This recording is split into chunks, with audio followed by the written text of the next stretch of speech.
Je suis Antoinette Bailly. Oui, oui, oui. J'arrive pas à mettre ma caméra.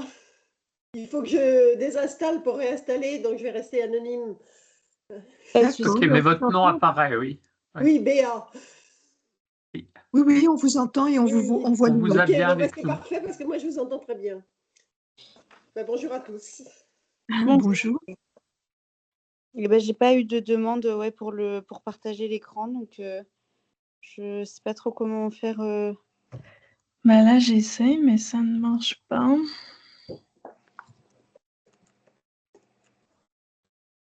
Parce que j'ai essayé une première fois, ça m'a dit que je devais avoir une autorisation. Après, ça...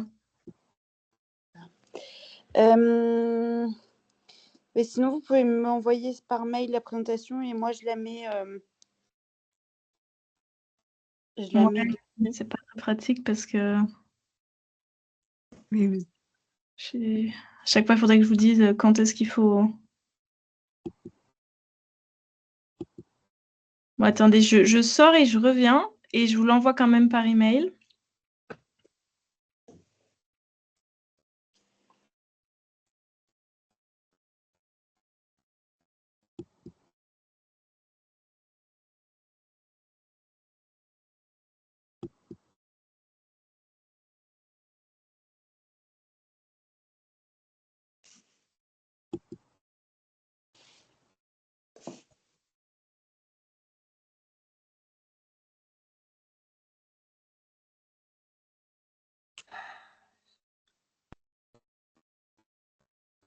Les joies de l'informatique. Absolument.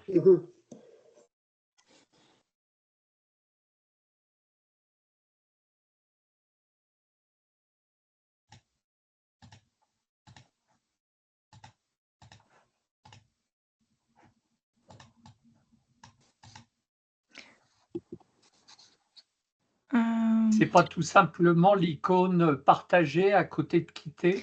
Si, alors là, ça me met un message comme quoi... Parce qu'il y a marqué, quand on ouvre cette fenêtre, partager du contenu.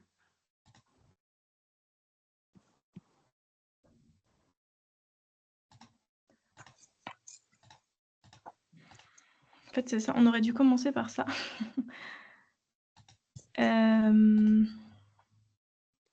Et là, il y a marqué à partir en dessous de partager du contenu, mode présentateur, contenu partagé en arrière-plan, contenu uniquement ou côte à côte. Ça doit être ça, Clara?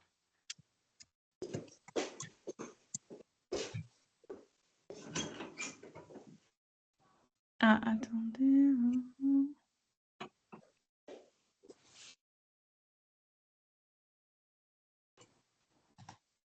Parce que moi, ça me dit qu'il faut que j'accepte une autorisation. Enfin, que je...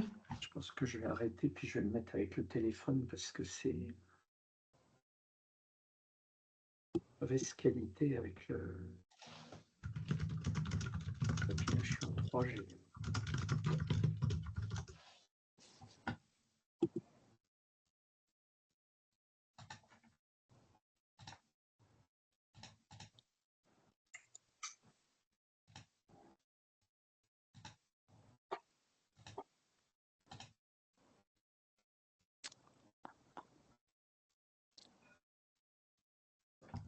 Là, est-ce que ça... Là, ça partage l'écran, mais c'est la mauvaise page, c'est ça?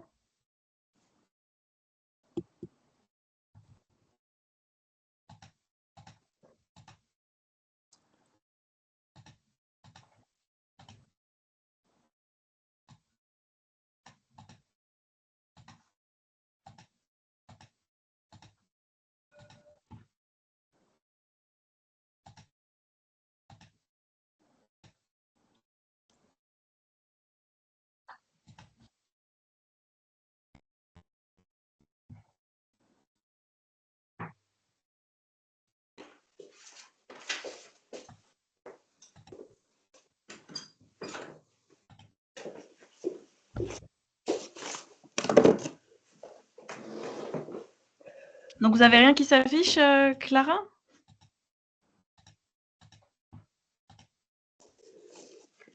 Je sais pas qui est hôte, en fait, de... C'est Clara qui organise normalement, qui lance.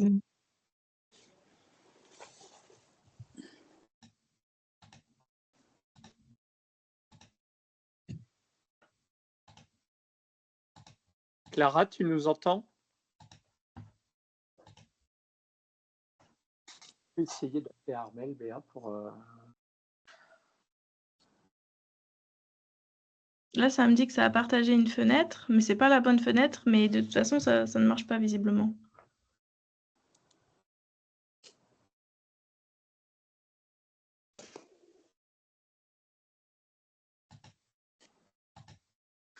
Ma femme essaie d'appeler la maman de Clara, puisqu'ils sont ensemble pour...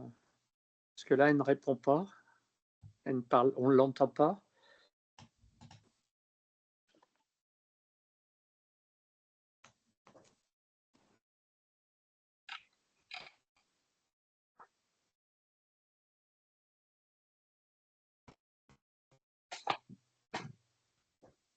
Tout le monde est sur Teams? Oui. Parce que bon, quelquefois, ça peut... Oui, bah je ne peux pas partager. Mais du coup, j'ai envoyé par mail mon PowerPoint, mais c'est vraiment pas pratique parce que j'ai vraiment beaucoup de slides. Donc,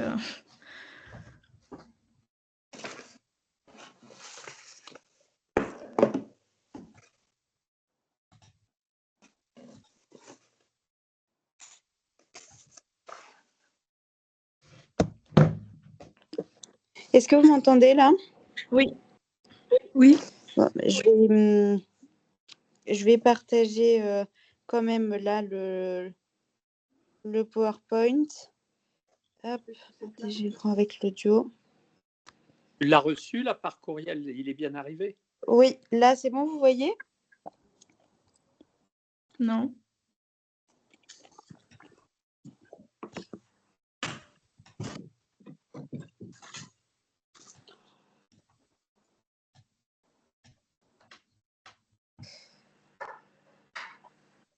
Eh bien, écoutez, moi, je vais enregistrer l'audio. Vous faites les slides et quand je ferai le montage, je mettrai vos slides après pour la vidéo avec la conférence avec tout le monde et où tout le monde pourra regarder avec les bonnes slides.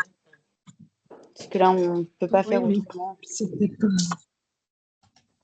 Ouais. Ok, je vais commencer comme ça, mais vraiment sans mes slides, c'est un peu...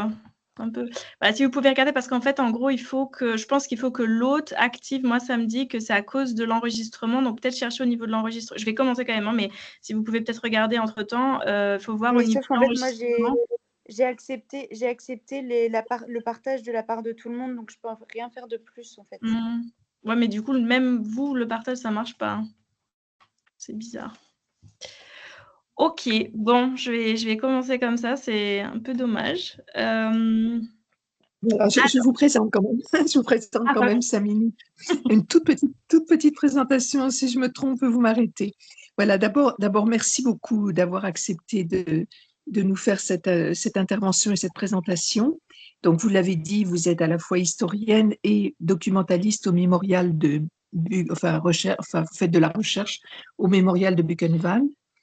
Je rappelle pour tout le monde, donc en 2020, vous avez obtenu un doctorat binational à l'université de Tübingen et à l'université d'Aix-Marseille sur les relations interdites entre prisonniers de guerre français et femmes allemandes pendant la Seconde Guerre mondiale.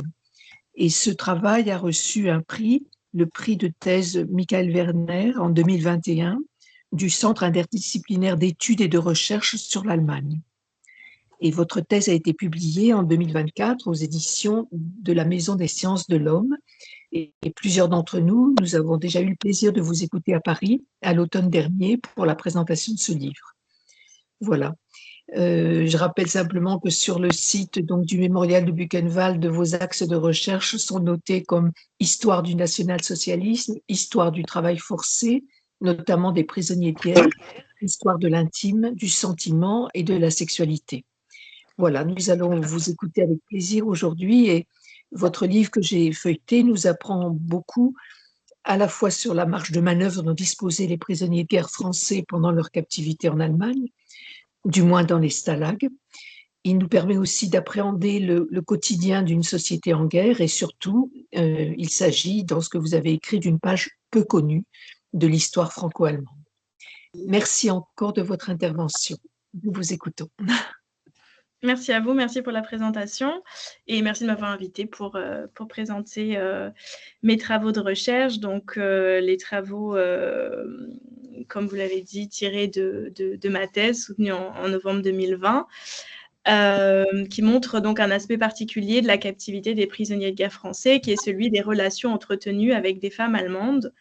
Après l'arrivée des prisonniers de guerre français dans le Reich, on voit que très vite, les prisonniers de guerre français sont affectés au travail et certains sont en contact direct avec la population, que ce soit dans les fermes, dans les milieux ruraux ou alors dans les usines, dans les milieux plus urbains.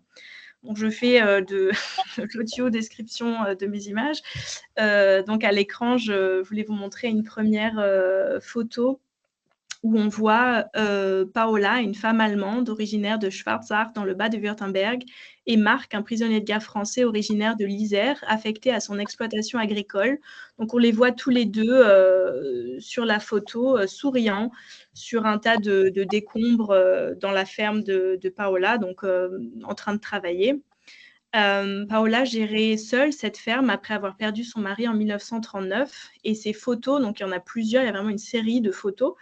Ces photos ont servi de pièce à conviction dans son dossier judiciaire pour relations interdites avec des prisonniers de guerre français, car dans son cas, elle avait également entretenu une relation avec un autre prisonnier, Émile, originaire de Vendée, et lui aussi affecté à sa ferme. Le 30 octobre 1942, elle est condamnée à 2 ans de travaux forcés par le tribunal d'Offenbourg. Les deux prisonniers écopent quant à eux de 2 ans et demi de prison militaire. Bien sûr, les cas dont on va parler ne relèvent pas de la norme ni de la majorité, car les prisonniers de guerre étaient soumis à des conditions de détention très variables d'un lieu à un autre ou d'un moment à un autre durant leur captivité. Néanmoins, certains ont pu nouer des contacts menant parfois à des relations avec des femmes allemandes. Ces contacts sont interdits et ont laissé une masse de sources importantes grâce au dossier judiciaire qui émane du décret de Verbotener Umgang mit Kriegsgefangenen en allemand, le décret relatif aux relations interdites avec les prisonniers de guerre, mis en place dès novembre 1939, pour lequel je reviendrai un peu plus tard. Ces relations subissent une répression stricte. Des affiches rappelant le décret sont diffusées au sein des entreprises. La crainte du lynchage public, incluant les tontes de cheveux pour les femmes, est répandue au sein de la population. Des articles dans les journaux mettent en exergue ces cas de relations interdites avec l'ennemi, etc. Pour autant, ces relations ne diminuent pas tout au long de la guerre. On peut ainsi se demander dans quelle mesure ces relations interdites sont vraiment sous le contrôle du régime national-socialiste. Dans un premier temps, j'aimerais donc présenter le cadre légal, donc ce fameux décret, plus en détail, et les différentes sanctions qu'ont écopées respectivement les femmes allemandes ainsi que les prisonniers de guerre français, puissent plonger dans les différentes formes de ces relations et voir dans quelle mesure celles-ci ont été fréquentes et comment elles ont pu avoir lieu et être dissimulées. Et enfin, terminer sur des exemples concrets de dossiers de relations interdites, pour lesquels ça va être un petit peu compliqué sans images, mais on va essayer. Donc tout d'abord, pour venir sur le cadre légal, le décret donc de Verbotener Umgang mit Kriegsgefangenen interdit à la population allemande d'avoir des contacts avec des prisonniers de guerre, et ce décret fait expressément référence aux prisonniers de guerre, toutes nationalités confondues, puisqu'il a été mis en place bien avant l'arrivée des prisonniers de guerre français. En revanche, ce décret ne s'applique pas aux relations avec les travailleurs volontaires ou les requis du STO. Ce décret s'applique néanmoins aux prisonniers transformés à partir de 1943. Je reviendrai aussi plus en détail un peu plus tard. Ah, super. Vous pouvez encore cliquer une fois. Donc, les prisonniers de guerre transformés, ceux-ci disposent en théorie d'un statut civil, mais dans la pratique, ils sont toujours considérés comme d'anciens prisonniers et sont soumis à ce décret, ce qui mène d'ailleurs à une grande confusion dans la population locale et dans les sources. Le premier décret est publié le 25 novembre 1939 dans le bulletin législatif du Reich allemand. Vous pouvez descendre.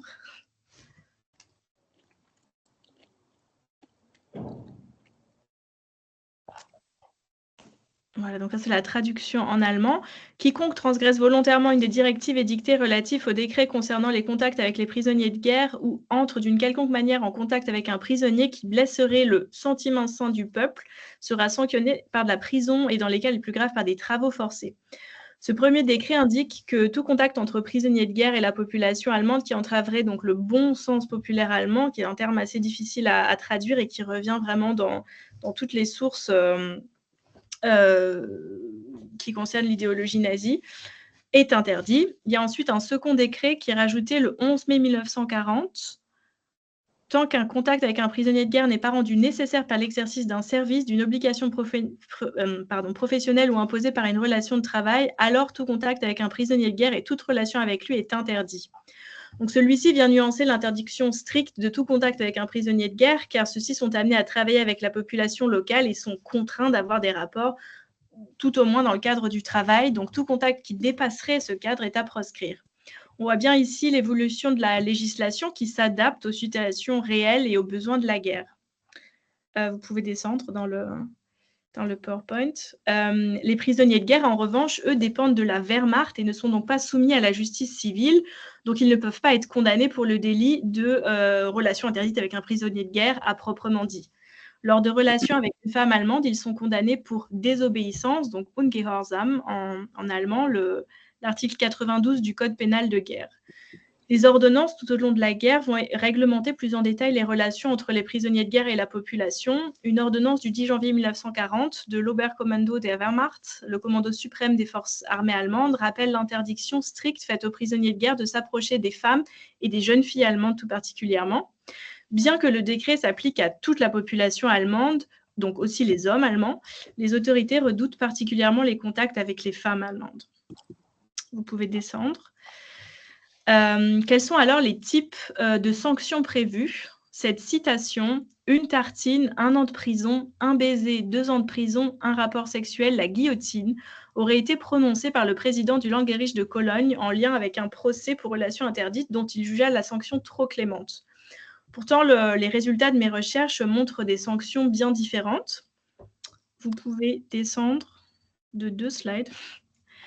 Dans le cadre de ma thèse, j'ai analysé environ 2000 dossiers de femmes allemandes pour relations interdites correspondant à 3 Wehrkreis, donc districts militaires, qui correspondent approximativement aux régions suivantes: Berlin-Brandebourg, la Saxe, le Bade et le Württemberg.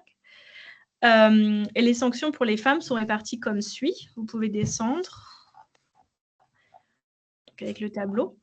Le tableau est un petit peu compliqué, mais on constate que les peines sont très variées et peuvent aller d'une amende à des peines de travaux forcés. Les peines les plus courantes oscillent entre les peines de prison et de travaux forcés. On voit que les relations intimes sont en moyenne plus sévères, une peine de prison plus élevée, donc en moyenne 10 mois et demi contre 7 mois et demi, et en proportion plus de peines de travaux forcés, sachant que les peines de travaux forcés impliquent des conditions de détention plus sévères. Mais lorsqu'on regarde dans les dossiers individuellement, on voit que ces peines varient surtout en fonction de différents facteurs. L'âge de l'accusé, son statut marital, si le mari est au front par exemple, cela est une circonstance aggravante, mais aussi et surtout les bonnes mœurs, entre guillemets, de l'accusé. Une femme qui a plusieurs enfants illégitimes et de nombreux partenaires pourrait être considérée comme asociale, en termes allemands selon les juges nazis, et jugée d'autant plus sévèrement par exemple. Pour les prisonniers de guerre, la même analyse de dossier n'a pas pu être faite. J'ai seulement pu consulter une centaine de dossiers aux Archives nationales à Pierrefitte, car pendant ma thèse, les dossiers étaient en reconditionnement. Et puis, bon, c'était aussi par manque de temps. Mais j'ai pu numériser le registre alphabétique de tous les dossiers judiciaires de prisonniers de guerre français concernant des relations avec une femme allemande, donc environ 14 000. Sur ces fiches, voilà exactement, on trouve les informations essentielles des dossiers et cela m'a permis de faire quelques statistiques. J'ai donc pas pu, comme pour les femmes allemandes, analyser tous les dossiers en profondeur, mais consulter plus de fiches de registre qui contiennent néanmoins beaucoup moins d'informations. Mais les sanctions étant indiquées sur ces fiches, j'en ai tiré le tableau suivant que vous voyez à l'écran. Donc sur ce tableau, on voit les différents types de peines qu'ont écopé les prisonniers de guerre pour relations interdites dans les 3 districts militaires étudiés. L'énorme majorité des procès se soldent pour les captifs par de la prison militaire. Les sanctions sont progressivement plus élevées tout au long de la guerre. le nombre de procès atteint son pic en 1943 et les peines de prison militaire passent d'1 an et 8 mois en moyenne en 1941 à 2 ans et 4 mois en moyenne en 1945. J'aimerais maintenant aborder un point important au sujet de ces sanctions. Les sanctions sont... Dans tous les procès analysés, il a été très peu question de camps de concentration, que ce soit pour les femmes ou pour les hommes, ni de peine de mort pour les prisonniers de guerre, par exemple, alors que c'était ce que la loi prévoyait. Mais cela n'exclut pour autant pas un internement en camp de concentration après le procès. Cela arrivait souvent que la Gestapo cueillait une personne à la fin du procès sans pour autant qu'on ait de preuves matérielles de ce type de pratique, ou alors qu'il n'y avait tout simplement pas de procès. À Ravensbrück, par exemple, le mémorial détient aujourd'hui une liste d'environ 120 femmes internées pour rapport avec un Français, entre guillemets. Malheureusement, il y a très peu d'informations sur ces listes. On ne sait pas si cela concerne des rapports avec des prisonniers de guerre français ou avec des STO, par exemple. On ne sait pas si l'accusation concerne seulement une relation interdite ou une aide à l'évasion, par exemple, qui serait plutôt catégorisée d'actes politiques. Un seul cas a pu être identifié. Il s'agit de Irmgard, originaire de Brandebourg. Son dossier aux archives à Potsdam concerne une affaire de recel en 1940 pour laquelle elle a purgé une peine de 10 mois de prison. Son transfert à Ravensbrück ne semble donc pas lié à cette condamnation. Et donc les documents qu'on voit à l'écran, ce sont des documents ultérieurs en 1944 dans ce même dossier, qui n'est donc pas référencé comme procès de relation interdite. Et ces documents incluent une demande de son mari affirmant qu'Irmgard est internée à Ravensbrück depuis le 25 mai 1944, sans procès ni explication. Finalement, un document de la Gestapo du 8 septembre 1944, vous pouvez rester pour l'instant sur ce slide,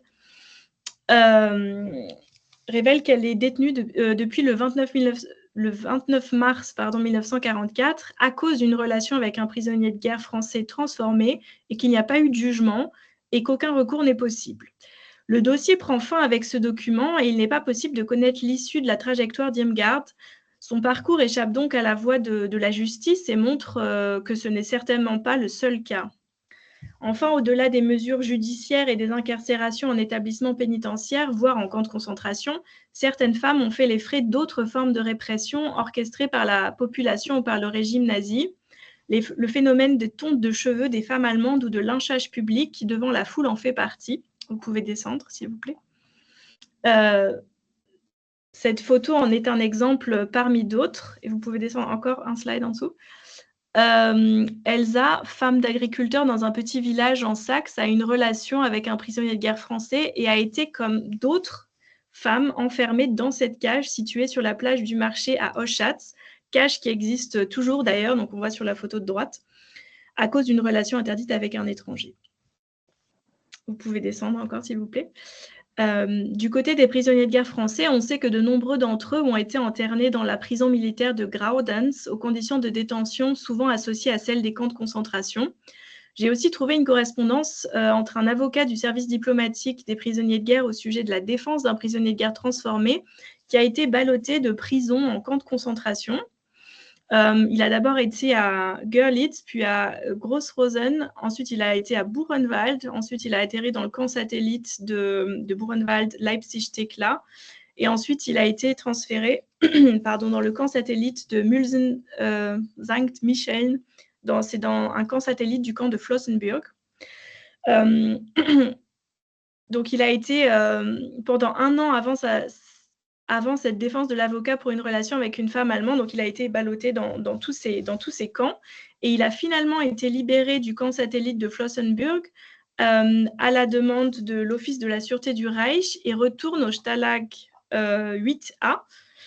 Et après ça, je n'ai pas pu retracer s'il y a eu un procès ou non, mais tous les arguments de la requête de l'avocat se basent justement sur le fait qu'avec de tels chefs d'accusation, donc relation avec une femme allemande, il n'y a aucune raison qu'il ait été envoyé en camp de concentration.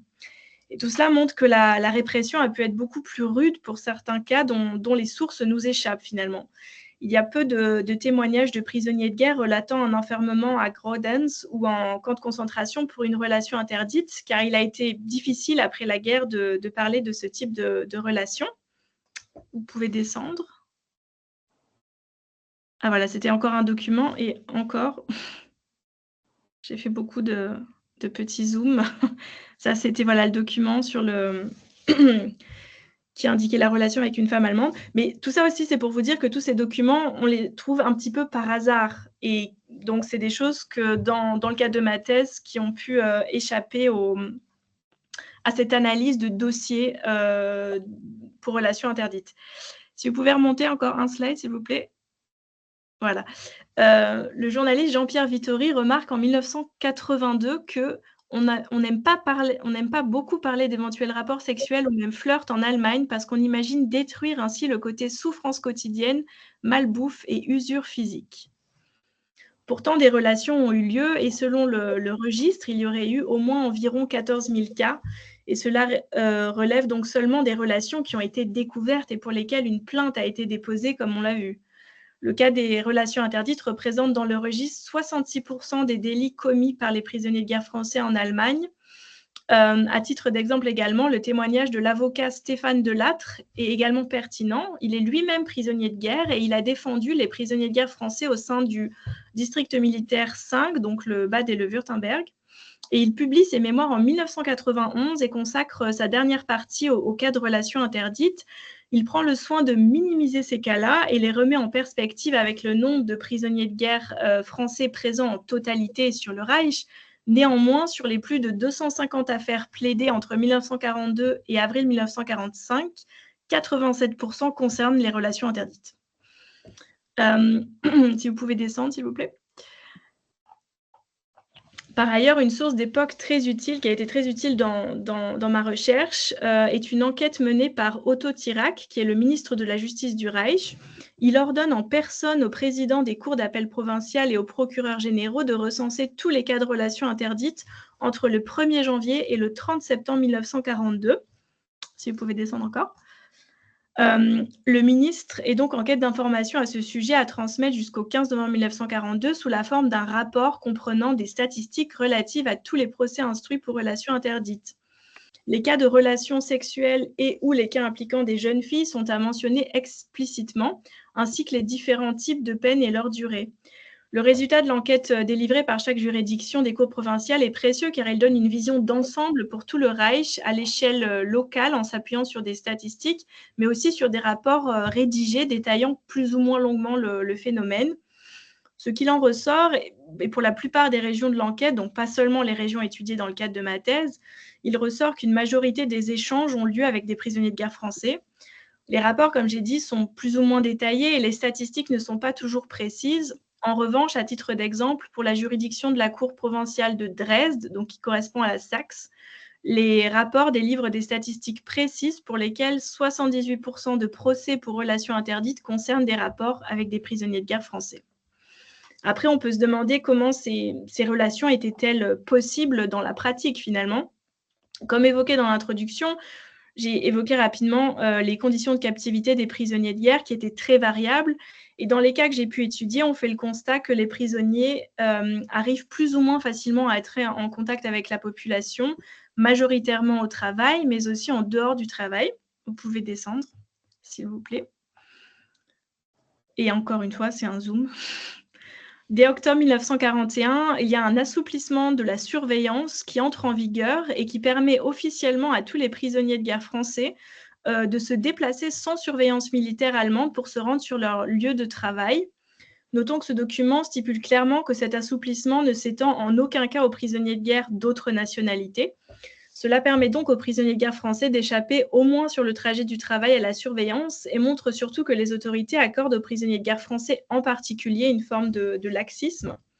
Et en effet, on observe que les Français ont un statut particulier, un peu dans l'entre-deux. Ils sont ennemis, mais moins qu'avant et surtout moins dangereux du point de vue racial que les prisonniers ou travailleurs de l'Est, par exemple. La liberté dont disposaient les prisonniers de guerre français est exceptionnelle car ceux-ci donc restaient néanmoins un ennemi militaire et racial pour les dirigeants nazis. Mais les Français étaient, je cite, des membres du peuple non germanique avec lesquels l'Allemagne était alliée. Cela signifie que leur traitement devait être correct, mais que toute relation avec des Allemands était non souhaitée. Donc ils restaient des ennemis et les relations avec les femmes allemandes en particulier étaient strictement interdites. Mais la jurisprudence ne suivait cependant pas systématiquement cette image de l'ennemi. Le tribunal spécial, spécial, donc c'est le Sondergericht en allemand, de Francfort sur l'Oder, par exemple, s'est montré plus clément à partir de 1942. Donc, ça revient dans le dossier de cette fameuse enquête de 1942, où il précise que dans les cas de relations sexuelles avec les prisonniers de guerre français, il ne s'agit plus d'un cas grave, selon eux, car de telles relations ne servaient ni l'espionnage ou ni l'aide à l'évasion.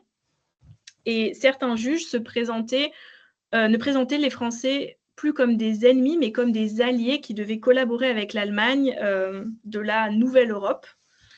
Donc en effet, depuis le 22 juin 1940, la France et l'Allemagne étaient officiellement en armistice, et le 16 novembre 1940, un accord franco-allemand accordait à la France le statut de puissance protectrice. Et afin d'améliorer la situation des prisonniers de guerre sur place, la mission Scapini offrait un encadrement. Donc, il s'agissait par exemple de visites dans les camps ou de négociations pour les libérations, comme on a vu avec l'exemple dans l'exemple du prisonnier qui a été ballotté en camp de concentration.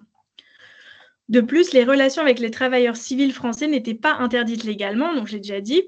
Et selon le régime nazi, une interdiction générale des relations pouvait mettre en danger les relations de politique étrangère. Mais de nombreuses femmes allemandes utilisent cet argument pour leur défense. Par exemple, Marcella a témoigné parce qu'elle avait entendu à la radio que les Français combattaient côte à côte avec l'Allemagne contre la Russie. Elle pensait que cela ne pouvait plus être aussi grave de fréquenter des prisonniers de guerre français. Je crois que c'était en 1943. Et la différence entre les prisonniers de guerre et les travailleurs civils n'était pas toujours claire pour la population. Un rapport du service de sécurité du SD de décembre 1943 indiquait que la population ne comprenait pas toujours pourquoi la femme allemande qui fréquentait un Français prisonnier de guerre devait être condamnée, alors qu'une autre femme qui fréquentait son frère, un travailleur civil, restait impunie. En outre, il existait donc un statut spécial pour les prisonniers de guerre, donc le statut de prisonnier de guerre transformé, déjà évoqué rapidement plus tôt. Donc théoriquement, ceux-ci devaient être considérés comme d'anciens prisonniers de guerre. Donc c'est à partir de 1943 qu'ils ont été transformés, environ 250 000. Donc théoriquement, ils devenaient des travailleurs civils, mais ils étaient finalement considérés comme d'anciens prisonniers de guerre et restaient donc soumis à l'ordonnance des relations interdites. Mais d'un autre côté, donc, comme je l'ai dit, ils devaient être traités comme des travailleurs civils. Maurice, prisonnier de guerre, raconte « Lorsque j'ai été transféré en statut de travailleur civil, j'ai reçu une petite carte d'identité grise sur laquelle il était écrit au dos, au chiffre 5, que toute relation avec une Allemande du Reich m'était interdite et punissable. » Selon les sources, cela a provoqué une grande confusion. D'une part, chez les femmes allemandes qui pensaient que les relations avec des prisonniers de guerre transformés n'étaient plus soumis au décret. D'autre part, du côté des autorités, par exemple la police pendant l'enquête ou même les juges pendant le jugement, on voit vraiment que le fait d'avoir été transformé ou pas pose vraiment problème dans la juridiction. Et finalement, ce qui se passe, c'est que les femmes, la plupart du temps, sont condamnées, mais je pense que pour les prisonniers de guerre français, dans certains cas, ça leur a vraiment évité une condamnation. Donc, j'aimerais revenir ici sur le témoignage de Stéphane Delattre que j'ai évoqué plus tôt, donc avocat des prisonniers de guerre, qui a justement profité de ce flou administratif entre prisonniers de guerre et prisonniers de guerre transformés pour faire ses plaidoiries. Et il explique très bien dans ses mémoires. Cette confusion apparaît très clairement dans une notice sur la nature du transformé à propos des poursuites dont l'un d'entre eux est l'objet. Donc, dans une notice qui a été rédigée par Stéphane Delattre. Ce document témoigne de la façon dont il a pu instrumentaliser ces catégories multiples en fonction de l'intérêt des individus. Selon Delattre, en effet, il est possible d'envisager 2 stratégies de défense au sujet des prisonniers de guerre transformés. La première consisterait à insister sur le fait que les prisonniers de guerre transformés restent des militaires. Dans ce cas, ils ne pourraient pas être emprisonnés par la Gestapo, ni sanctionnés par les tribunaux civils, ni être envoyés dans des camps de concentration, par exemple. En effet, juridiquement, les prisonniers transformés sont toujours mobilisés par l'armée française. En outre, du point de vue allemand, ils ne sont que mis en congé de captivité et donc ils ne sont pas libérés. De ce fait, ils devraient donc toujours dépendre des tribunaux militaires. La seconde stratégie consiste à revendiquer l'inverse, donc au contraire, le fait que les prisonniers de guerre transformés sont des civils, L'avocat explique utiliser cette stratégie principalement lorsque les transformés sont condamnés pour relation avec des femmes allemandes. À l'appui de cette thèse, l'avocat insiste sur le fait que les transformés sont considérés par les autorités et la population comme des travailleurs civils. Donc, ils sont déférés devant des tribunaux civils et effectuent le même travail que les travailleurs civils et sont en contact permanent avec la population, etc. L'objectif poursuivi dans cette optique est de minimiser la gravité de la faute qui leur est reprochée et de leur éviter de tomber frontalement sous le coup du décret de relation interdite. En réalité, il est prévu que les prisonniers de guerre transformés soient déférés selon le type de délit, soit devant les tribunaux civils, soit devant des tribunaux militaires. Donc finalement, ça variait beaucoup. L'avocat conclut ainsi sa notice. Ah oui, voilà, c'est ce qui est déjà à l'écran. Il paraîtra peut-être étonnant qu'on puisse défendre avec autant de conviction chacune de ces deux thèses diagonalement opposées, mais le vrai et seul paradoxe consiste bien plutôt à ne pas vouloir l'une ou l'autre et à prétendre laisser les prisonniers de guerre transformés dans la situation hybride où ils se trouvent et qu'aucune fiction juridique ne saurait justifier. Qu'on admette l'une ou l'autre thèse, il faut alors ou bien que les transformés cessent d'être détenus dans des prisons civiles ou dans des camps de concentration, ou bien qu'ils cessent d'être poursuivis pour rapport avec des femmes et des jeunes filles allemandes. Ce qui paraît donc certain, c'est que leur situation actuelle est illogique et fausse et brime d'une manière ou d'une autre leur bon droit. Ces exemples reflètent le caractère contradictoire de l'idéologie nazie. Les Français étaient d'une part considérés comme des ennemis du régime, mais étaient en même temps jugés nécessaires au bon fonctionnement de la communauté nationale en tant que main-d'œuvre et en tant que futurs alliés potentiels pour la nouvelle Europe. Cette contextualisation est très importante pour mieux situer les contacts entre les femmes allemandes et les prisonniers de guerre français. J'aimerais donc désormais vous montrer un exemple précis de dossier pour illustrer plus concrètement ma démarche et vous plonger dans les sources. Donc, si vous pouvez descendre le PowerPoint. Donc, la première étape qui entraîne les femmes dans l'engrenage judiciaire découle soit d'une arrestation directe quand la fautive est prise sur le fait, soit du dépôt d'une plainte. Dans le cas de Clara, par exemple, une plainte a été déposée par le gardien du camp de prisonniers de guerre. C'est une photographie détenue par son amant qui a servi à la démasquer. La plainte est déposée auprès du service des enquêtes criminelles de Stuttgart avant d'être transmise au service de la Gestapo de cette ville. Il arrive également que les plaintes soient enregistrées dans des petits postes de police locaux et soient ensuite transférées vers d'autres institutions. Dans cet exemple que vous voyez à l'écran, il s'agit de l'affaire de Paola, donc la photo que vous avez ratée, mais on pourra la revoir après peut-être. Donc Paola, originaire de Schwarzach et ayant eu une relation avec des prisonniers de guerre français, donc évoquée en introduction. Elle est d'abord prise en charge par le poste de gendarmerie de Sinsheim dans le Bade-Württemberg avant d'être prise en charge par la Gestapo de Baden-Baden. Dans quelques cas, l'arrestation est directe lorsqu'il y a un témoin visuel faisant autorité, donc gardien ou la police locale ou membre de la Gestapo. Les femmes sont donc en général placées en détention provisoire jusqu'au procès. Bien plus souvent, l'arrestation fait suite à une plainte déposée au préalable par quelqu'un. Dans ces cas précis, les formes de dénonciation qui reviennent le plus souvent sont celles faites sur le lieu de travail. Ce n'est pas pour surprendre dans la mesure où la première prise de contact se fait très souvent sur le lieu de l'activité professionnelle. Les délateurs sont des collègues de travail ou des représentants de l'entreprise. L'entreprise Telefunken à Berlin, par exemple, envoie ainsi un courrier au poste de police de Berlin, transmis à la suite à la Gestapo pour dénoncer une employée qui a tenté de transmettre un paquet contenant des denrées alimentaires à un prisonnier de guerre français. Les dénonciations sont également en grande partie déposées par l'entourage des femmes, que ce soit les voisins ou les membres de leur famille. Dans ce cas, la frontière est poreuse qui sépare la motivation visant à faire son devoir de citoyen, entre guillemets, et le règlement de compte. La tendance à se défausser sur d'autres est également assez commune. L'exemple de Hélène qui affirme qu'une amie à elle l'aurait incitée à franchir le pas en déclarant que ce type de relation n'était pas si grave, je cite, et qu'elle ne vivait qu'une fois. Parallèlement, la jeune Johanna, lors de son audition en 1943, affirme que son cas n'est pas isolé et elle fait référence à d'autres relations entre des prisonniers de guerre français et des femmes allemandes en citant des noms précis. Ce type de pratique de règlement de compte permet aussi aux enquêteurs d'obtenir plus de noms dans leurs enquêtes, en leur faisant miroiter le fait d'amoindrir leur peine.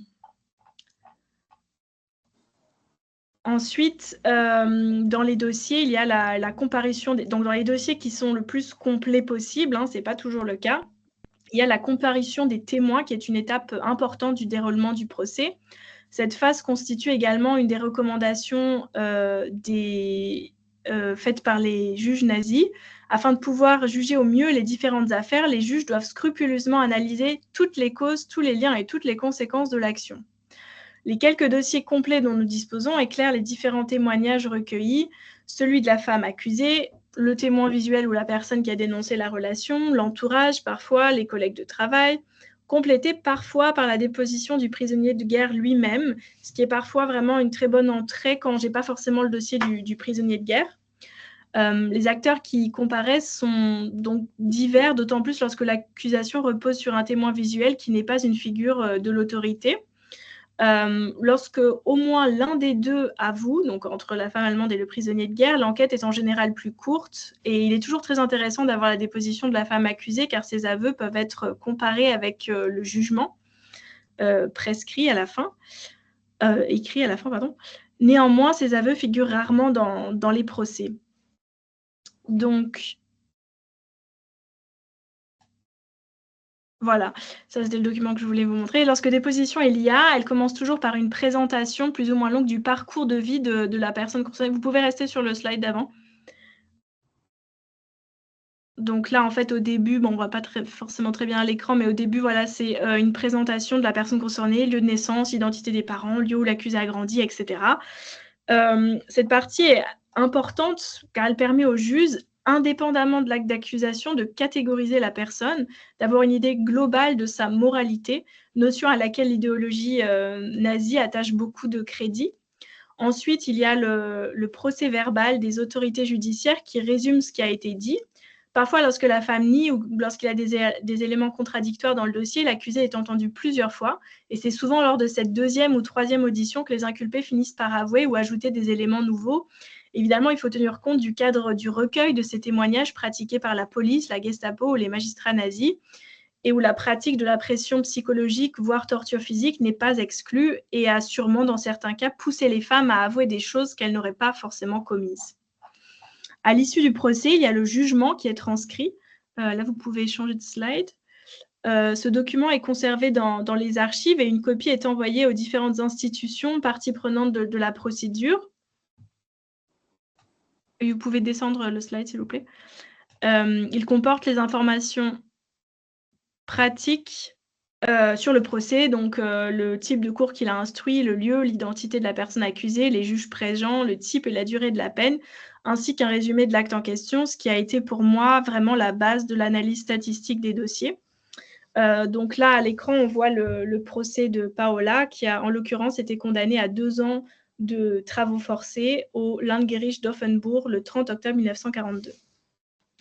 Dans le cadre de mon étude, l'analyse du jugement est essentielle et c'est cette pièce du dossier qui a vraiment permis de reconstruire le quotidien des relations interdites tout en révélant l'argumentation des juges à ce sujet. À travers les lignes du langage procédurier, on décèle les jugements de valeur, les prises de position des magistrats, variables d'un cas à un autre, et c'est dans le jugement que sont évoquées les circonstances atteignantes ou aggravantes, modulant ainsi le type et la durée de la peine. Il est très intéressant de constater que ces circonstances qui varient d'un cas à un autre mettent en exergue l'individualisation de chaque accusé. Donc ça peut être des fois son âge qui sera le signe d'une naïveté l'ayant rendu vulnérable et influençable. Tantôt, les mêmes caractéristiques seront le signe de l'insolence ou d'une mauvaise éducation ou encore d'une précocité sexuelle. Et finalement, en analysant au-delà de l'analyse statistique, on se rend compte que les cas sont assez variés et c'est assez difficile de schématiser pourquoi telle peine est donnée ou pourquoi telle peine est donnée. Enfin, l'argumentation des avocats est tout autant intéressante, comme on l'a vu avec l'exemple de Stéphane Delattre au sujet des prisonniers de guerre pendant le procès, mais aussi après le procès pour gérer les demandes de recours. Mais on dispose dans les faits assez rarement de ces éléments. Donc là, j'ai pris l'exemple qui est dans le dossier encore de Paola, où on trouve une lettre de son avocat de juillet 1944 indiquant que Paola lui a demandé de s'occuper d'une demande de recours pour essayer de réduire la peine, ce qui n'a pas été accepté finalement. Je vous ai présenté de manière détaillée le déroulement du dossier du côté des femmes allemandes. Du côté des prisonniers de guerre, donc mon analyse a été moins poussée, je l'ai déjà dit, car j'ai eu accès à beaucoup moins de dossiers. Ceux-ci se trouvaient aux Archives nationales de Pierrefitte et étaient en reconditionnement pendant ma thèse. Et ces dossiers qu'on trouve à Paris sont des copies qui ont été envoyées via la mission Scapini et sont donc moins complets. En général, on a juste le procès-verbal et éventuellement la déposition du prisonnier de guerre. Les procès des prisonniers de guerre se déroulent en général toujours après le procès de la femme allemande. Donc, en général, si la femme a été accusée et a été reconnue coupable d'une relation interdite, le prisonnier de guerre l'est aussi. Et donc, finalement, dans ces procès militaires, on cherche moins à savoir s'ils ont été coupables, mais plutôt à établir quelle peine serait appropriée et à éventuellement donner des circonstances atténuantes ou aggravantes.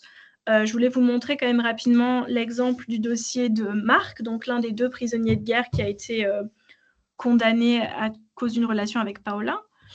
Donc là, on voit les quelques dossiers. Donc, c'est les dossiers qu'on trouve aux Archives nationales à Pierrefitte, finalement. Donc, il y a la petite fiche de gauche, c'est la fiche des archives.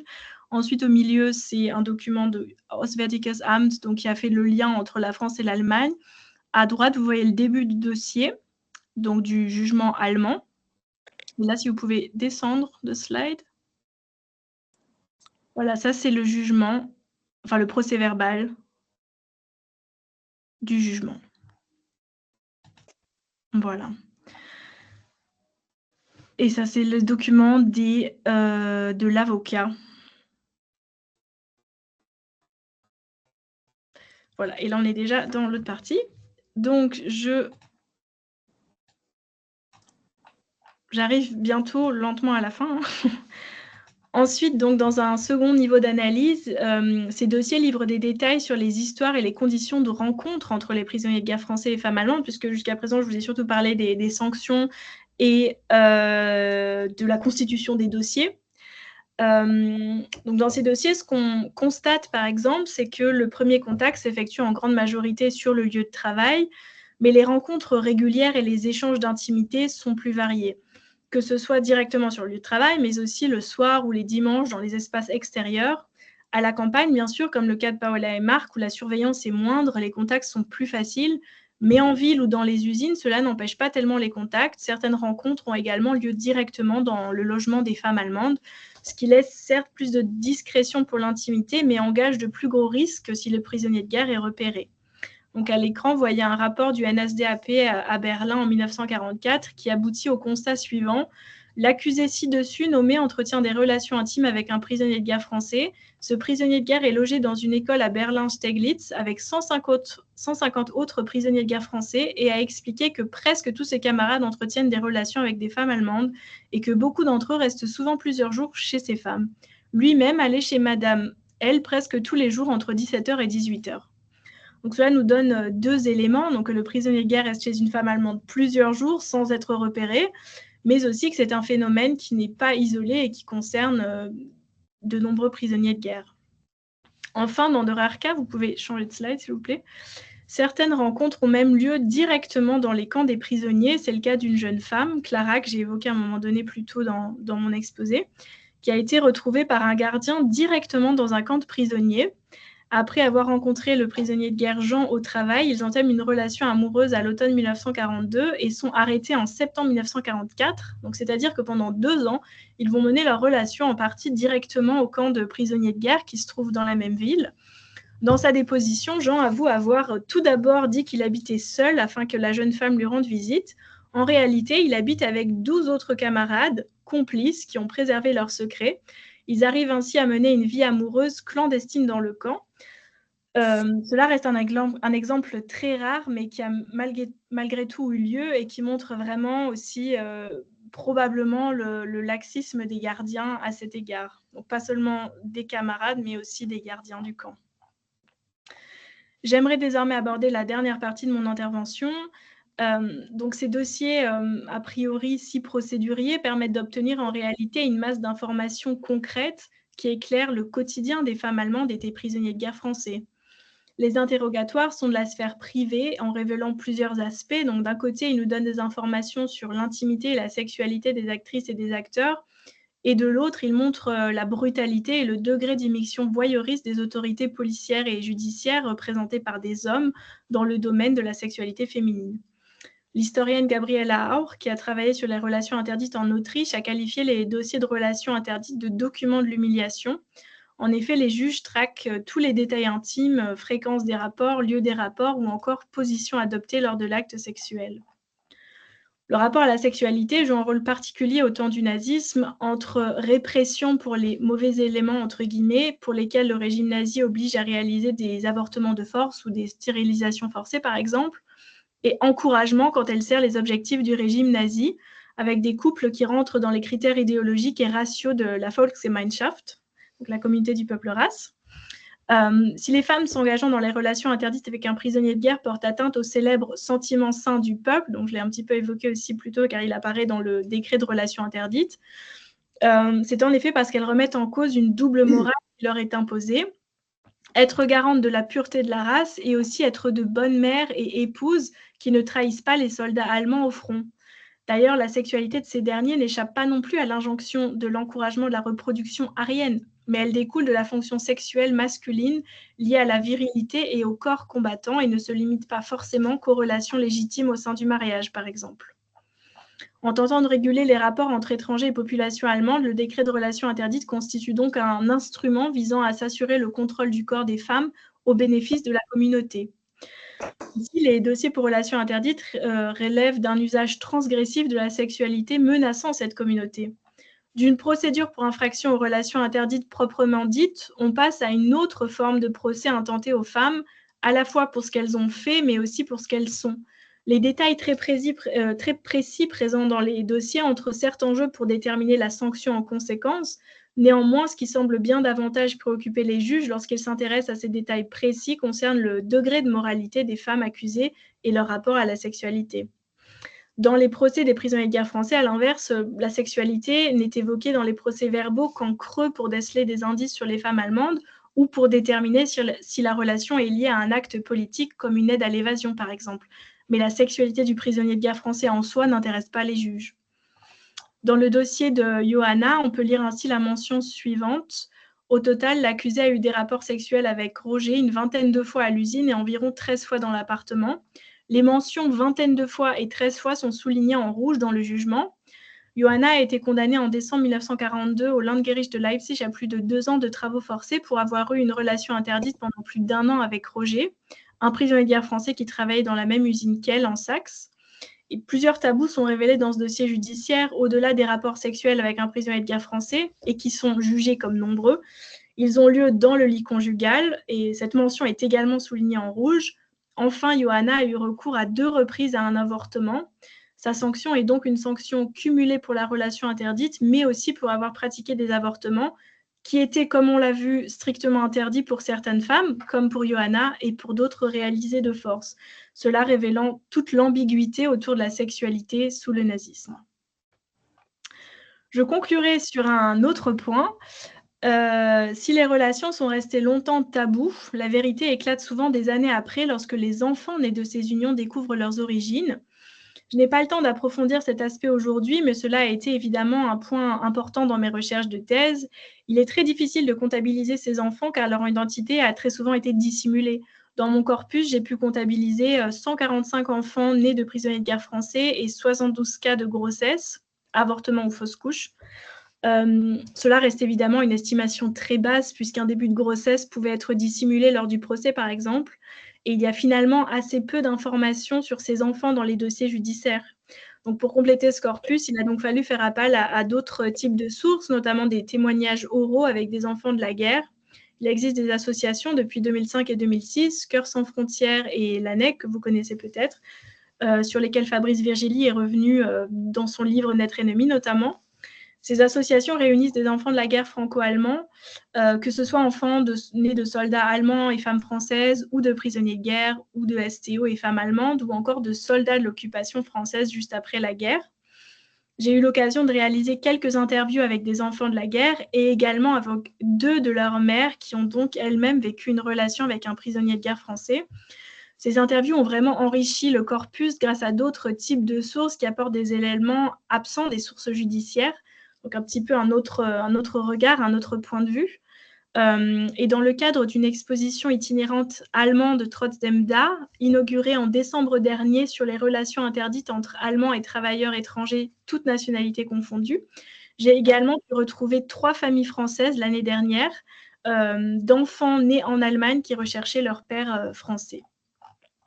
Les relations entre femmes allemandes et prisonniers de guerre français ont donc un impact bien plus grand et qui s'inscrit sur un temps long que l'on constate au travers du parcours des enfants de la guerre.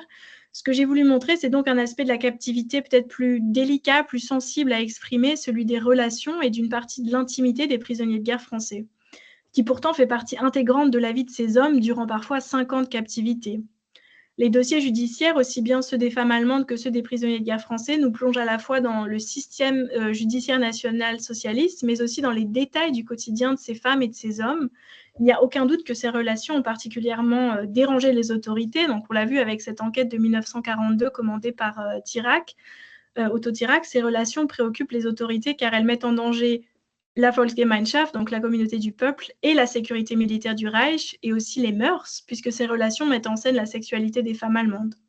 La répression y est donc rude, on l'a vu, et pourtant le grand nombre de ces relations révèle en même temps l'échec du régime national-socialiste de ne pas avoir pu contrôler complètement la sexualité de ces sujets. Merci pour votre attention.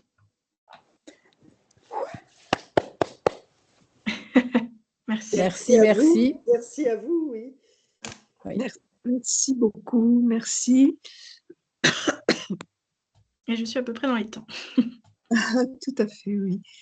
Moi, j'ai une question, quelque chose qui me tracasse.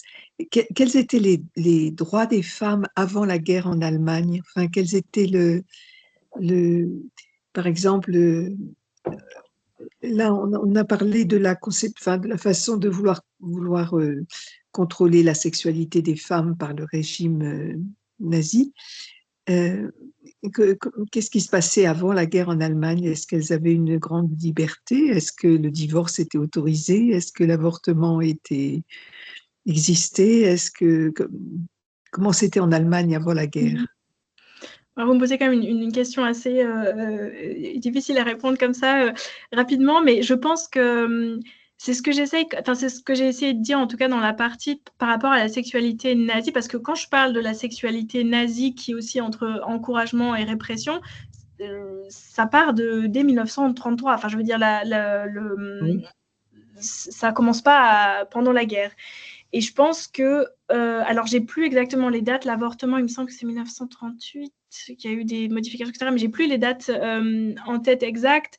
Mais ce qui est sûr, c'est que il n'y avait pas tellement les femmes étaient pas tellement, il n'y avait pas tellement plus de liberté sexuelle ou non. On va dire que le rapport au nazisme a apporté quand même un autre rapport à la sexualité, donc au sens où la sexualité était importante pour le régime nazi, pour être de bonnes femmes, de bonnes épouses, elles devaient faire des enfants, etc. Faire des enfants, oui, c'est ça. Dans ce sens-là, la sexualité était autorisée et encouragée, mais tout le reste, ça restait bien entendu interdit. Et l'avortement était, pour les femmes allemandes, était bien sûr interdit. Et la date que j'ai en tête, il me semble qu'en 1943, il y a eu un renforcement, enfin une loi qui était encore plus sévère sur l'avortement pour préserver les naissances, etc., pour la Volksgemeinschaft. Mais ça concerne que les femmes allemandes qui appartiennent qui rentrent dans les critères de la communauté raciale. Donc ça ne vaut pas pour toutes les autres femmes qui ne font pas partie de cette communauté raciale. Donc il y a vraiment cette différence. Donc c'est pour ça que c'est difficile de répondre à cette question, car finalement ça dépendait aussi de quelles femmes allemandes on parle, parce qu'elles n'étaient pas toutes égales. Mais en tout cas, ce qui est sûr aussi, c'est que, et c'est un petit peu la conclusion aussi, enfin c'est un des éléments dans la conclusion de mon livre, c'est que si ces relations ont peut-être pu apporter pour certaines femmes une forme de liberté parce que les hommes étaient absents finalement. Et c'est pas tellement, je pense, lié spécialement aux prisonniers de guerre français, etc. C'était juste qu'ils étaient là à ce moment-là. Mais quand finalement les hommes allemands reviennent à la fin de la guerre, tout se remet en place. Enfin, c'est-à-dire que les femmes qui avaient peut-être obtenu un peu plus de liberté parce qu'elles étaient seules sur les exploitations ou qu'elles tenaient des commerces, etc. Tout ça, finalement, cet ordre genré, finalement, revient à ce qu'il était avant la guerre. Voilà, je ne sais pas trop si j'ai répondu à votre question, mais voilà, c'est vrai que c'est beaucoup d'éléments. D'accord. Moi, j'ai une question aussi. Est-ce que ces lois raciales s'appliquaient aux hommes allemands sur le territoire français vis-à-vis de la population féminine française? Est-ce que c'était symétrique? Alors, je pense que du point de vue de l'idéologie nazie, oui. Après, il y a effectivement, on va dire, des catégories raciales. Enfin, c'est ce que j'expliquais par rapport aux Français, à quel point ils sont considérés sur une échelle raciale. C'est-à-dire que les Français sont, on va dire, un peu au-dessus des travailleurs civils de l'Est, mais ça vaut évidemment pour les femmes et pour les hommes. C'est-à-dire que les peuples de l'Est, de manière générale, sont moins considérés que les Français. Donc, ça s'applique aussi aux femmes françaises. Donc, c'est-à-dire que dans l'idéologie nazie, c'était évidemment pas non souhaité, les relations entre les femmes françaises et les hommes allemands, mais il n'y avait pas de loi. Il n'y avait pas de loi similaire à ce décret de relation interdite. Donc, ce qui explique qu'on ne peut pas tellement comparer, mais c'était aussi la même chose à l'Est, donc en Pologne ou même dans tous les pays occupés. C'était, on va dire, non souhaité du point de vue de l'idéologie raciale, mais il n'y avait pas de décret similaire, parce que le décret de relations interdites avec les prisonniers de guerre français, c'est aussi une interdiction du point de vue militaire, finalement. Après, il y a par exemple une autre loi qui existe, c'est le Rassenschande, c'est la honte raciale, enfin, c'est difficile à traduire, mais et ça, c'est un délit. Donc, il y a vraiment une loi qui interdit les relations avec les Juifs et avec les travailleurs civils ou travailleuses civiles de l'Est, par exemple. Donc ça existe. Mais pour les Français, ça ne marche pas. Donc, du coup, il n'y a pas de loi similaire. Oui, il y a une échelle de valeur. Oui, voilà. Mais ce qui explique que, voilà. Et ce qui explique aussi que finalement, les hommes allemands qui ont eu des relations partout dans l'Europe, on le sait évidemment, il n'y a eu aucune condamnation de 1 et aucun... On va dire que ça n'a posé aucun problème dans la société allemande. Oui, d'accord. Donc, il n'y a pas de symétrie, là. Non. Ben, c'était des relations de vainqueurs à peuple occupé. C'était pas tout à fait la même chose que les femmes allemandes qui étaient... oui, tout à fait. Oui, bien sûr. Et puis, sans compter le fait qu'il y a eu aussi énormément de relations de viol et de relations non consenties beaucoup plus qu'à l'inverse. D'accord. Quand vous parlez de travailleurs forcés venant de l'Est, enfin, quand vous parlez de travailleuses qui viennent de l'Est, ce sont en fait des travailleuses forcées qui ont été déplacées de Pologne, d'Union soviétique pour venir servir d'esclaves aux Allemands, en fait. Oui, d'ailleurs, oui, travailleurs forcés, oui. Oui, en allemand, c'est vrai que le terme, de toute façon, c'est travailleur forcé. En français, c'est vrai qu'on peut dire travailleur civil ou travailleur forcé. Donc, c'est peut-être une... C'est pas la même chose. Voilà, c'est pas la même chose, mais non, c'est travailleur forcé, bien sûr. Et le fait d'un soldat français prisonnier de guerre qui se retrouve sous un statut de transformé perd, je crois, la protection de la Convention de Genève. Oui, c'est ça. Quel est l'intérêt pour ces prisonniers pour de devenir finalement travailleurs forcés, travailleurs civils, alors qu'ils sont déjà obligés de travailler pour les Allemands en tant que soldats prisonniers de guerre? Je pense que c'est un statut qui est assez difficile à comprendre. Et c'est vrai que plus je fais de conférences, c'est vrai qu'on me pose souvent la question des prisonniers de guerre transformés, parce que finalement, ça concerne énormément de prisonniers, mais on ne sait pas énormément de choses là-dessus. Et c'est vrai que dans mes recherches, enfin, c'est ce que j'ai expliqué, cette confusion au niveau des femmes allemandes et au niveau de la loi, enfin, c'est un réel problème au niveau aussi, voilà, je veux dire, on parle des autorités allemandes qui ne savent pas trop quoi faire avec eux. Et du point de vue des prisonniers de guerre français, il me semble qu'il y a, il y a le livre d'Yves Durand qui en parle évidemment, mais il y a aussi une étude de Helga Boris-Savala, mais ça date un peu déjà, mais qui a aussi abordé ces questions avec précision, et elle explique qu'a priori, il y aurait eu aussi des prisonniers de guerre qui auraient été forcés à être transformés. Donc, ce n'était pas forcément volontaire. Bon, ça, je ne peux pas trop dire dans quelle mesure, parce qu'il y en a qui ont été, enfin, qui se sont transformés, on va dire, volontairement, parce que ça leur apportait quand même des avantages. C'est-à-dire qu'ils avaient un salaire, il y avait plus de liberté, même si on voit que dans les faits, même les prisonniers de guerre français non transformés pouvaient sortir de leur camp des fois. Mais dans les faits, ils avaient quand même plus de liberté, ils pouvaient porter des vêtements de civil, ils pouvaient loger dans des endroits particuliers, pas forcément en camp de prisonniers. Donc je pense que pour certains, ça a été vraiment qu'ils ont vraiment vu un avantage. Après, voilà, effectivement, ils perdaient la protection de la Convention de Genève, mais finalement, dans les faits, par exemple, dans le cas de relations interdites, ils dépendent toujours de l'accusation du décret de relations interdites. Et finalement, enfin, ça, c'est vrai qu'il faudrait que je vérifie, parce que là, je vous avoue que je ne suis pas certaine, mais il me semble que du coup, dans ce cadre-là, tout passe quand même par la mission Scapini, donc ils ont quand même un avocat qui passe par cette protection. Donc finalement, en tout cas, dans le cas des procès, la protection s'applique quand même. Mais c'est vrai que c'est un petit peu flou, et finalement, dans certains dossiers, il y a des juges, enfin, on voit qu'à des moments, ils cherchent vraiment à savoir à quel moment la relation a commencé, comme si si la relation avait commencé après la transformation, comme si ce ne serait pas condamnable, mais finalement, dans la majorité des cas, ils sont quand même condamnés, hein, que ce soit les femmes allemandes ou les prisonniers de guerre français. Donc, c'est vraiment un flou administratif. C'est vraiment, même dans les sources, c'est assez compliqué à démêler. Ouais. Et connaissez-vous d'autres cas d'avocats français prisonniers de guerre qui vont défendre d'autres prisonniers pour ce genre d'accusation, à part Stéphane Delattre que vous avez cité? Il y a le prisonnier Pierre Midou, il me semble. Mais ça, je pourrais vous donner plus en détail si vous voulez, parce que c'est quelque part dans ma thèse. Je ne sais même pas si c'est dans mon livre, mais il y a Pierre Midou.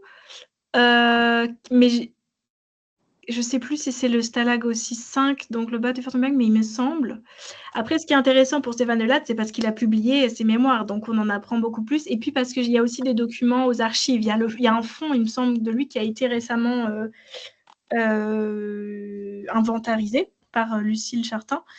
Donc il y a vraiment des choses qui sont disponibles.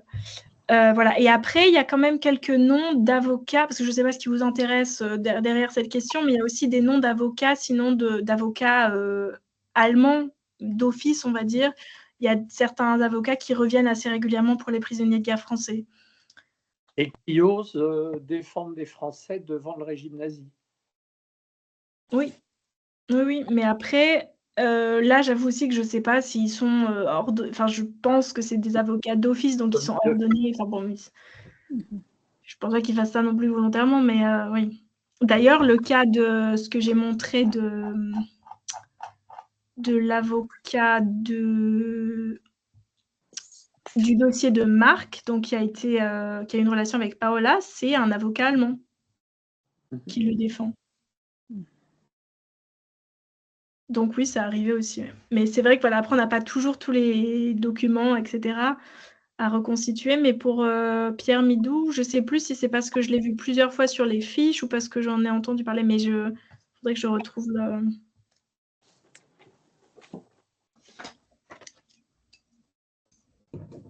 Il y a un film à recommander qui aborde partie ce sujet, c'est Le Passage du Rhin. Oui. Avec Aznavour. Oui. Okay. Oui, il y a quelques films d'époque, on va dire. mais pas tellement récemment, quoi.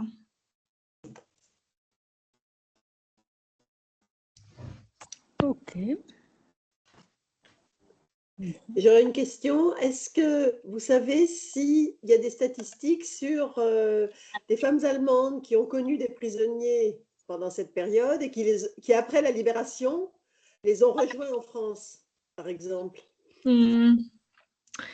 Non, il n'y a, Des y a rien statistiques. de, y a rien Non, là-dessus. non, Parce que ouais. ça a pu arriver éventuellement. Oui, bien sûr, ça a pu arriver, et ça a pu aussi arriver que des prisonniers de guerre français soient restés en Allemagne, ou en tout cas soient revenus en Allemagne. Mais ça, c'est vrai que c'est des choses enfin, que ce soit dans la thèse ou dans le livre, Ça sort un peu du... c'est une suite du sujet, mais...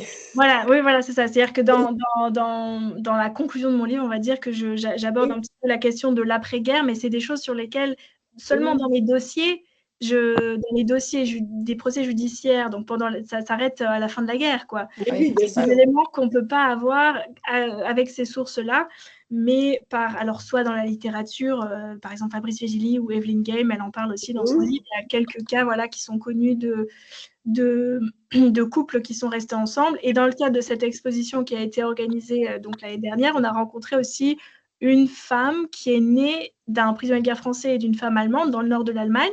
Et en fait, son père est resté en Allemagne. Il est resté en Allemagne, oui. Voilà. Et elle a grandi sans que ce soit vraiment une origine particulière, puisque finalement, elle a toujours connu son père. Ce n'était pas quelque chose d'extraordinaire. Donc ça est arrivé. Après, pour les femmes qui ont rejoint les Français, ça, je crois que c'est dans le livre de Virgilie qu'il en parle, qui a eu aussi... des fois, elle devait passer dans des camps de... Comment on appelle ça? Après la guerre, je ne sais plus. Des camps de rapatriement, ou j'ai pas exactement... Des camps de transit. Oui, voilà, j'ai pas exactement le bon terme. Donc, des fois, là, il y a peut-être aussi des documents, etc. Mais après, voilà, vraiment des statistiques, c'est vrai que c'est difficile à dire. Oui, c'était juste une question. Oui. Il y a aussi le cas, je ne sais pas si on connaît des chiffres, mais il y a aussi le cas de prisonniers de guerre qui se retrouvent à travailler avec des femmes travailleuses forcées venant de pays de l'Est, et qui vont les ramener. Nous, on a connu dans mon village un prisonnier de guerre français qui avait connu une jeune Polonaise et qui l'a ramenée à la fin de la guerre, et ils se sont mariés et habitaient dans notre village. Ils ont eu 4 enfants. Oui, ça c'est aussi intéressant, et c'est vrai que, finalement, je vais vous dire aussi, dans les archives, aux archives nationales, il y a des tonnes de documents sur les prisonniers de guerre français. Donc moi, j'ai un petit peu regardé les dossiers, les procès judiciaires, et donc j'ai regardé que les procès judiciaires pour relations interdites. Il y a aussi 21 000 dossiers au total.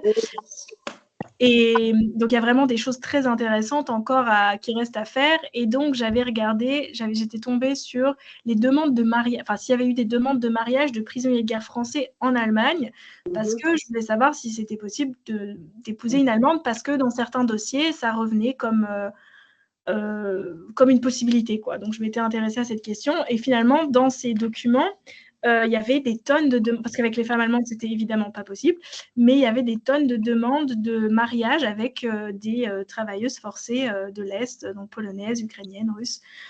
Après, j'ai pas à creuser parce que c'était pas mon sujet. Est-ce que ça a abouti, etc.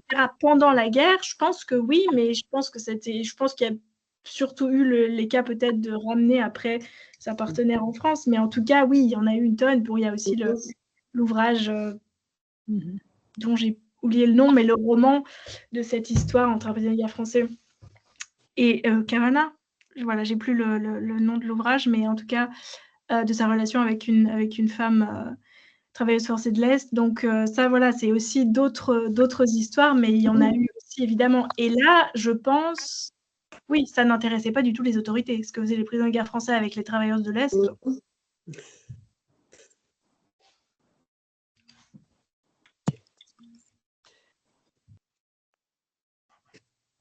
Alors, curiosité de ma part, est-ce que vous avez d'autres recherches ou d'autres travaux en projet ou bien qui sont en cours? Actuellement, non. Parce que donc du coup, l'année dernière, j'ai travaillé sur cette exposition donc qui était, plus, c'était, vraiment, comme je disais, sur toute nationalité confondue, mais bon, moi, j'ai plutôt travaillé sur le cas des Français. Mais par contre, ça a ouvert un petit peu, moi, mon expertise, on va dire, parce que ça concernait aussi des relations avec des STO. Donc j'ai aussi, eu des contacts avec des enfants qui sont nés de pères STO et femmes allemandes. Et donc, avec cette exposition, on va dire que ça a un petit peu ravivé cette question, et surtout du côté allemand, où finalement il y a un intérêt, il y a un grand intérêt pour cette question. Mais avec mon travail actuel, donc qui concerne Buchenwald, donc ça me laisse quand même peu de temps pour la recherche. Mais une question qui m'intéresserait et que j'aimerais peut-être à l'avenir un petit peu approfondir, c'est la question des réparations après la guerre et des dossiers que les femmes allemandes ont pu faire pour obtenir réparation. Puisqu'il y a eu beaucoup de demandes après la guerre, surtout de travailleurs forcés finalement, ou alors de personnes qui ont été internées en camp de concentration, qui essayent de reconnaître un statut, soit obtenir des dédommagements, soit juste vraiment reconnaître un statut, etc. Et je suis toujours tombée quand je recherchais les dossiers de relations interdites, des fois dans les dossiers, à la fin, il y avait une demande qui a été faite par la femme allemande, je ne sais pas, dans les années 80 ou entre 50 et les années 80. Et ce qui est intéressant, c'est que, mais j'ai pas pu consulter tous ces dossiers, donc j'aimerais bien le faire un jour. Mais ce qui est intéressant, c'est que le peu que j'ai pu voir, c'est que souvent ces demandes étaient refusées. Donc on leur refusait un quelconque statut ou un quelconque dédommagement parce que c'était des amourettes, entre guillemets. Alors que si elles ont été condamnées à des peines de prison ou de travaux forcés, enfin, c'était bien qu'elles ont été victimes du... Oui, il y avait bien un délit, c'était considéré comme un délit.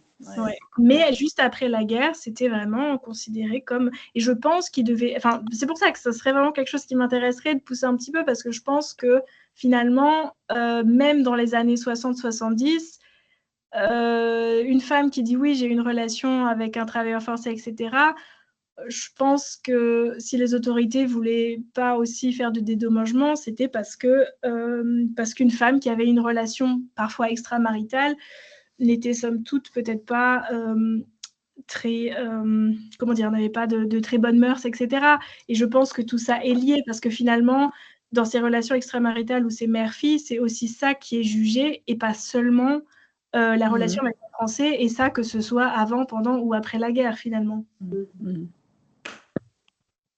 Donc voilà, peut-être un projet, mais voilà, rien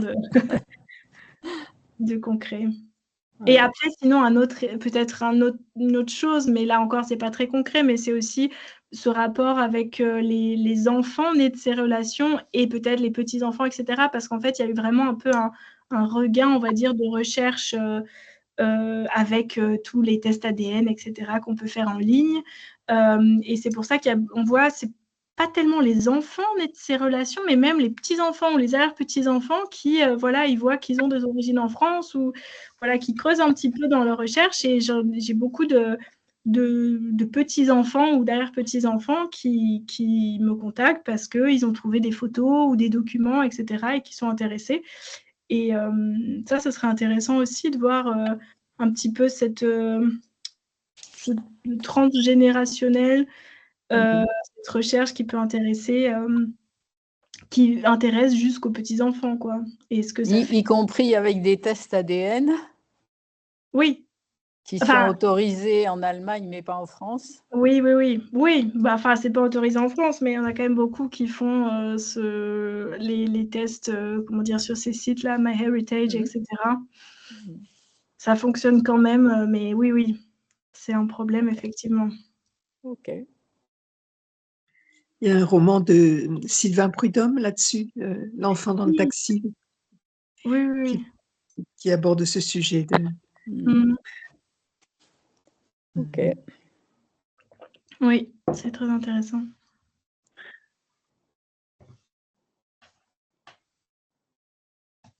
On vous remercie beaucoup pour cette Oui. Merci à vous. Merci beaucoup. À Marie-Françoise et à Marc Muller s'être occupé de cette possibilité de vous faire